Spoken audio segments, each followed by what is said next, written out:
Hello, and welcome to Shining Light and Truth podcast.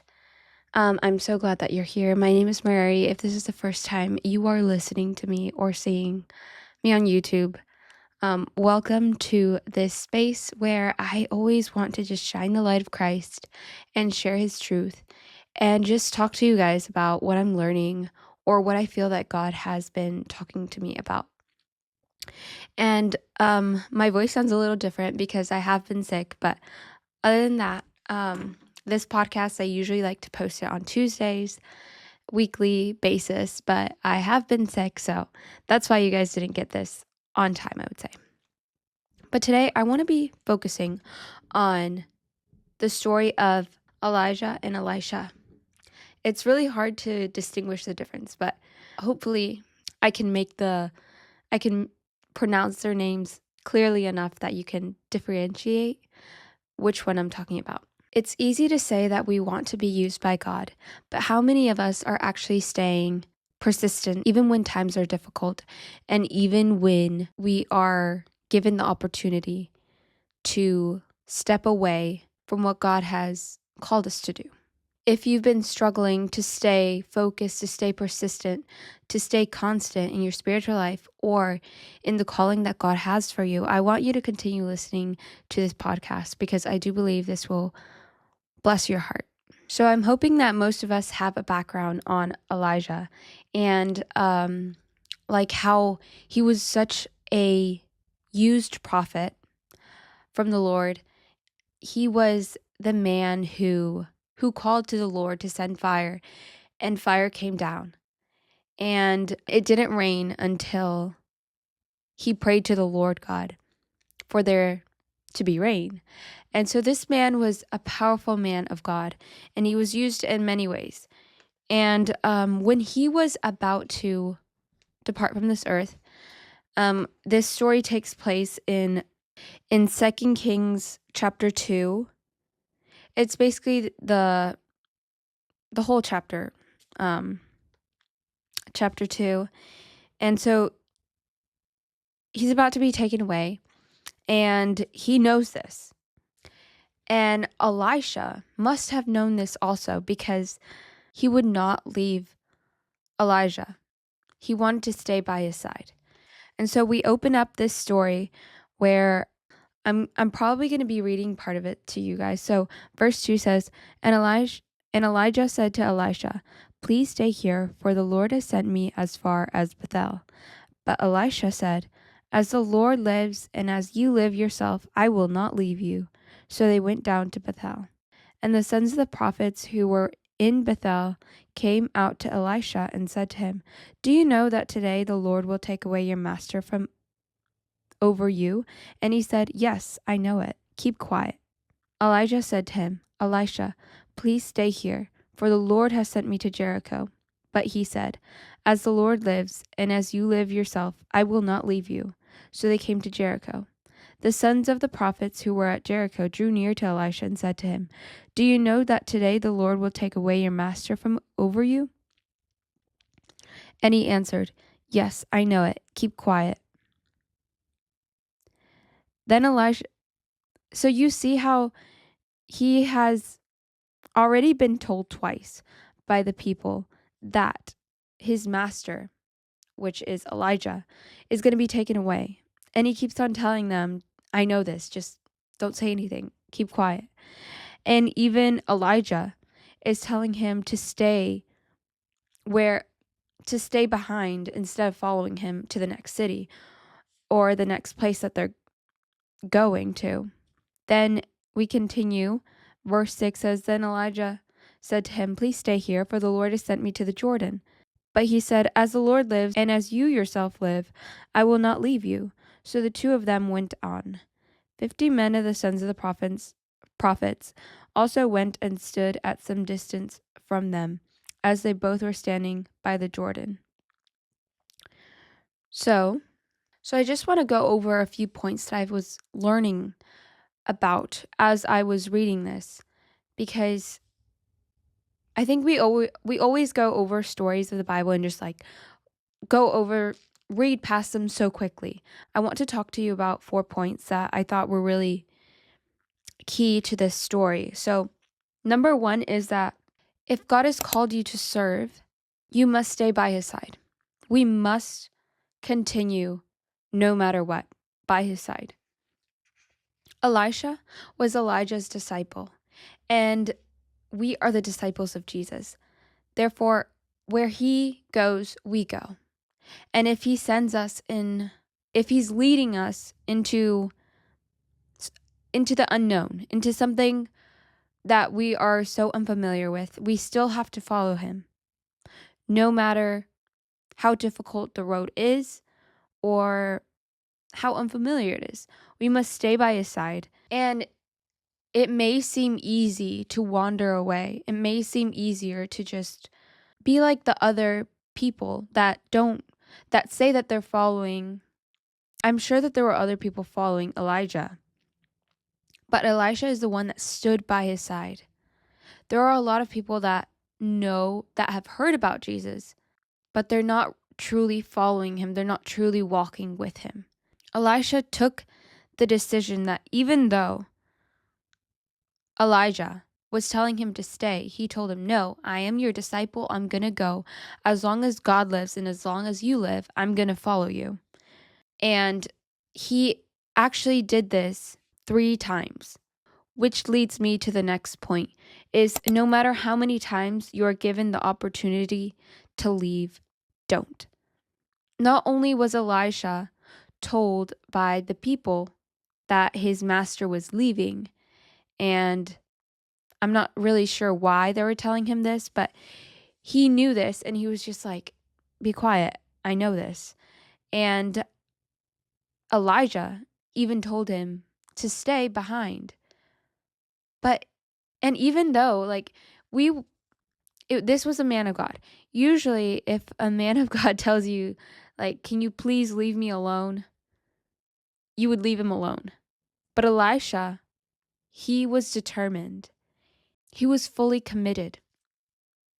He truly wanted to serve God because he would not leave.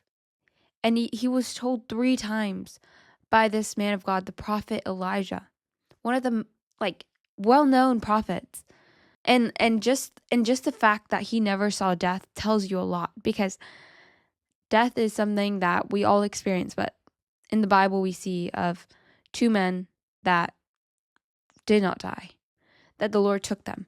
And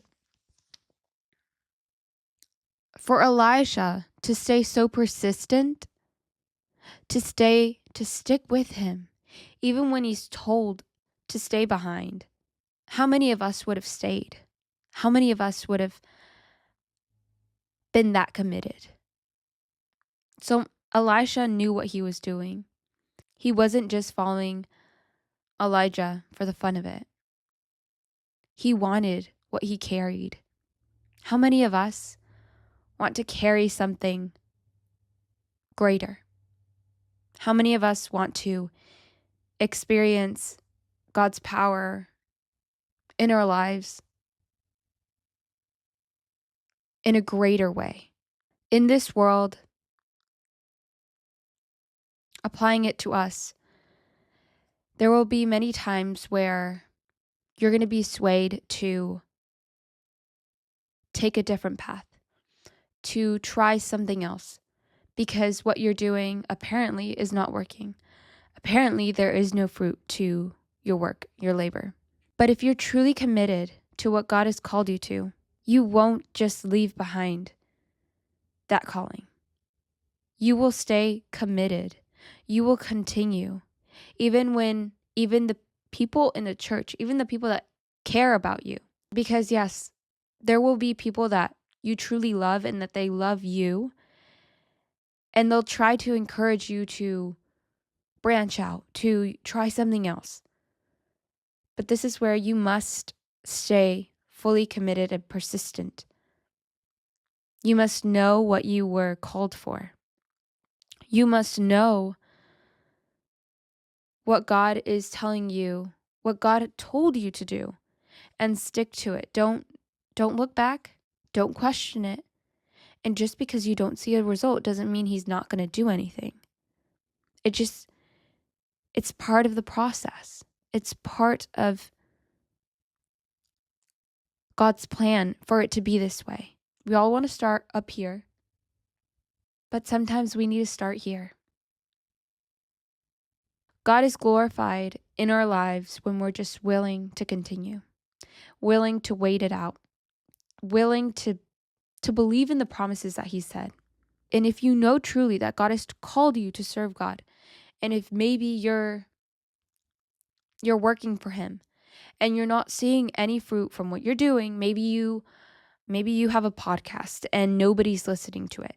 Maybe you are a writer, nobody's buying your books. Maybe you are just posting videos online and nobody's watching them. Maybe you are evangelizing on the streets and so far nobody has joined your church. Maybe you have a radio and nobody's listening to it. Maybe you're writing music and nobody has actually used it or said anything that it's been a blessing to their life yet. But continue writing, continue evangelizing, continue posting. And don't do it for the glory of man, because if you're posting because you want to be seen, then you're doing it for the wrong reason. You post because you want to glorify your Father. And if it reaches lives and you don't get a like, you've done your part.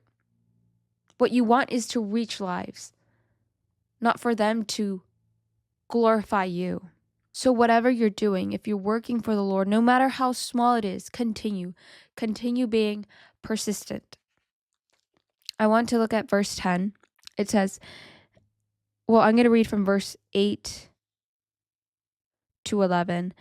Then Elijah took his cloak and rolled it up and struck the water, and the water was parted to the one side and to the other, till the two of them could go over on dry ground.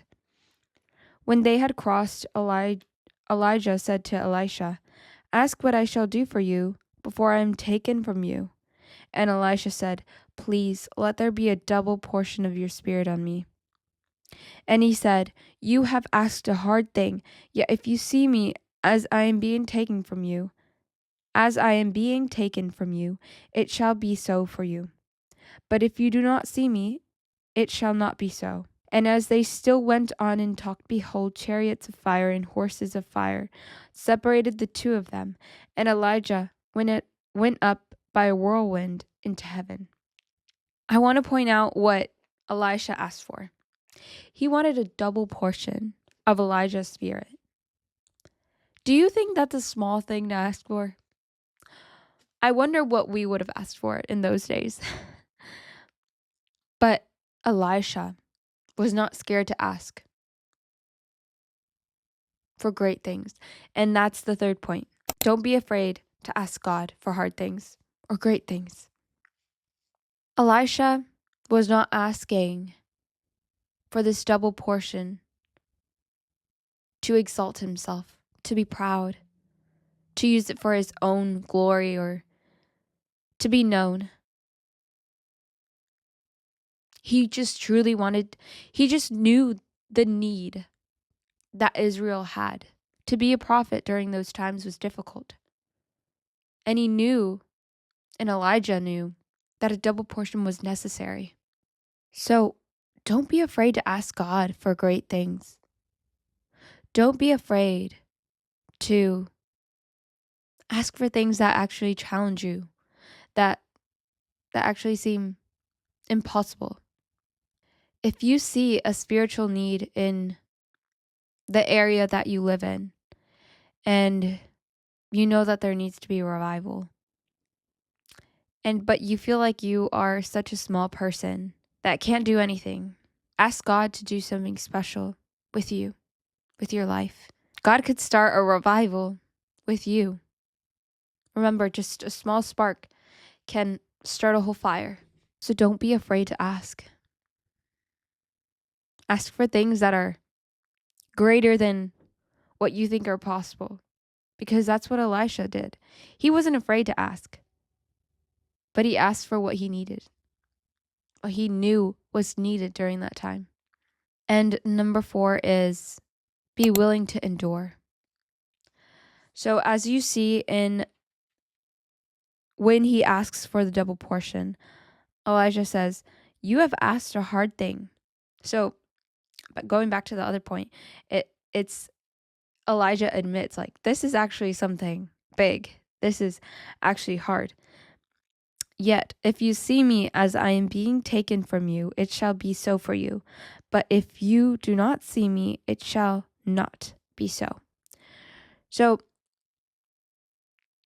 Elijah could have said a simple yes, but he chose to test Elisha one last time. He chose to not say yes at once. And instead, he said, if you see me as I leave, then it will be so.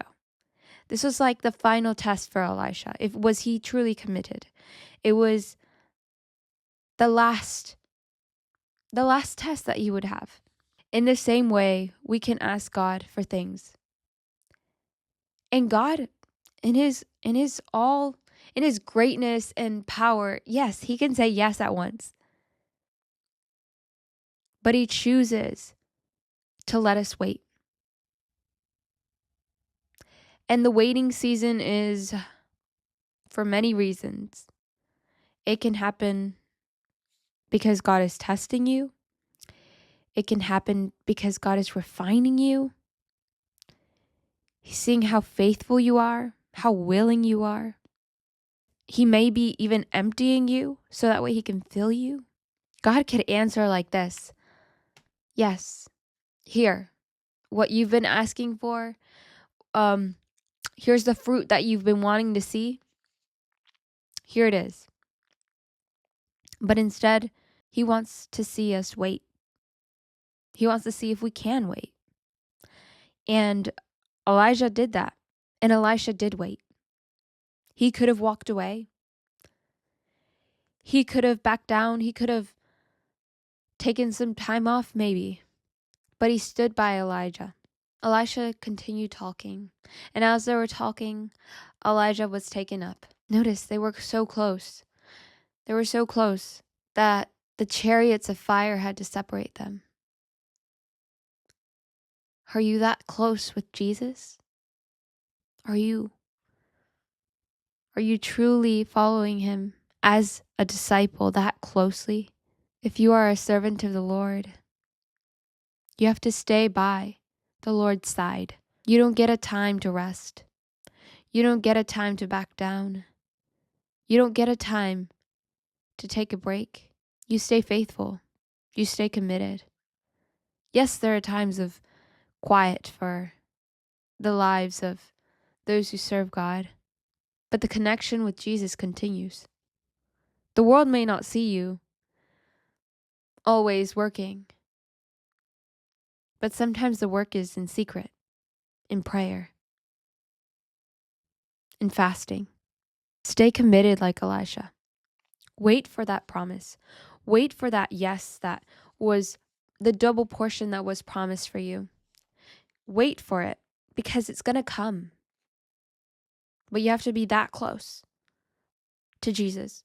You have to be close to him. You have to be willing to, even if people tell you to go another way, to try out something else. You have to be able to say, no, I know what I've been called for. I know that I'm committed to Jesus. My life is his. I serve him. I serve no other God. And I wonder, this is a question that you need to ask yourself. Would you be willing to continue serving God in the way that you are, humble, and maybe you don't have much? And if the world offered you fame and riches, if you could actually stand on a platform of, these great artists in the world, would you take their place if it was given to you? Or would you say, actually, I don't want that. I don't want to be on that platform. I would rather be down low, serving and honoring, obeying, remaining, staying holy to God. I find that a lot of people would fall and actually rather serve the world and the riches of this world instead of being humble and serving God. Like, you don't need much to serve God. You don't need anything. You just need a willing heart. But to be good in this world, you need to be rich. You need to have good things. You need to have real talent. You need to work really hard and sometimes push yourself to your limits. And you need to be willing to be, perverted, to be open to anything. But God asks for sanctification, for holiness. And that's what's hard for human beings. That's the price. That's one of the prices that we pay. We must remain holy. We must remain obedient. But that's almost a different topic. But the point is, even if this were given to you, would you stay committed? Would you stay committed to the calling that God has given you? And once you are being used with the double portion, will you exalt yourself? Will you begin to think that it was your doing? Or will you always be like, no glory to me. It's God's. I hope that if you who are listening to this are one day used greatly by God, that you will be able to always acknowledge it's Him. It's not me. It's Him. And one of the last things I wanted to say is, you may be the closest person to Jesus, but if you're not truly committed to Him, you'll lose your blessing. And I want that to soak in.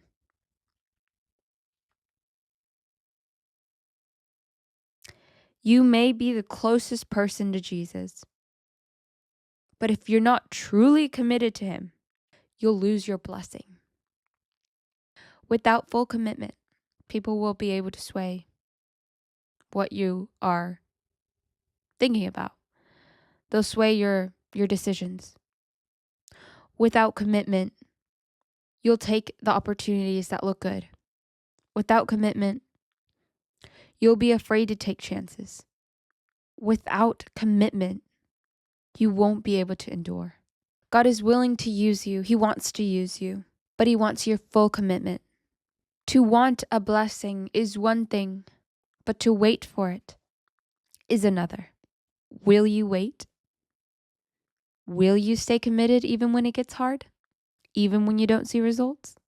Will you be faithful even when the opportunities come that seem like they are better than the one that you have right now?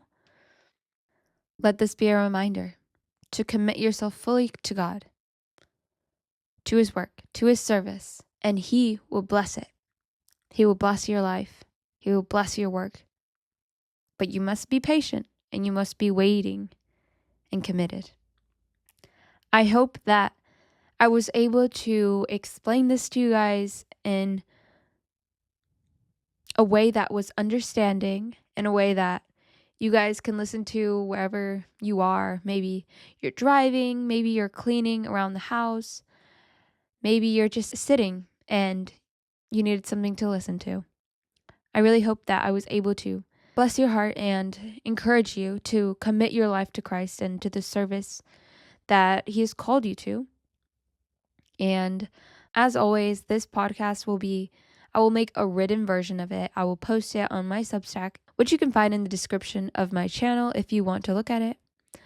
If you haven't already subscribed to this channel, I encourage you to, because I do post pretty frequently. And I would love for you to join the community, my small community. But I can't wait to talk to you guys very soon. And I hope that you guys have a beautiful rest of your week. And let's do something. Let's shine the light of Christ today.